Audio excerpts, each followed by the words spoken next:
सर्ग 2 बर्बरीक पांडव मिलन। एक सांस तक रहे युधिष्ठिर, पड़ा समक्ष एक मानचित्र।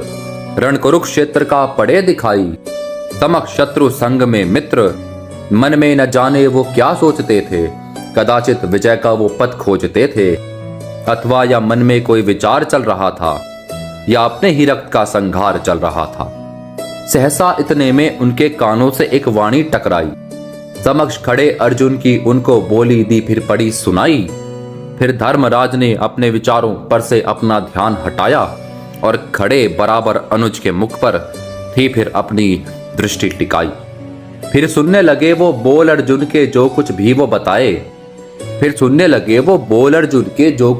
बताए। अपने भ्राता को अर्जुन फिर युद्ध हाल समझाए। आगे बोला कौन्तेय ज्येष्ठ, यह कुरुक्षेत्र का रण है। एक और है सेना हमारी और सामने दुर्योधन है।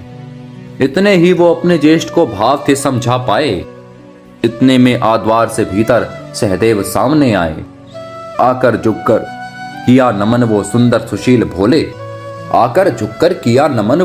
सुशील भोले। फिर ज्येष्ठ की आज्ञा लेकर वो बड़े धैर्य से बोला हे भाई, मैं एक सूचना लेकर आया हूं। यूं समझो बस महाभारत का युद्ध देख आया हूं। मैंने कौरव सेना को अभ्यास था करते देखा, लगा के मानो आज पृथ्वी पर काल उतरते देखा। उनके गज और अश्व दोनों ही बड़े मतवाले हैं।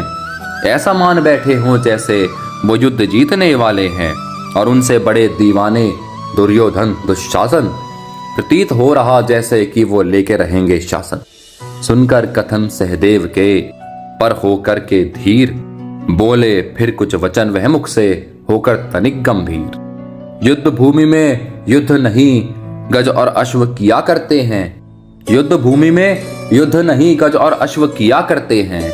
लड़ते समय प्राणों का दान तो योद्धा दिया करते हैं। धन्यवाद।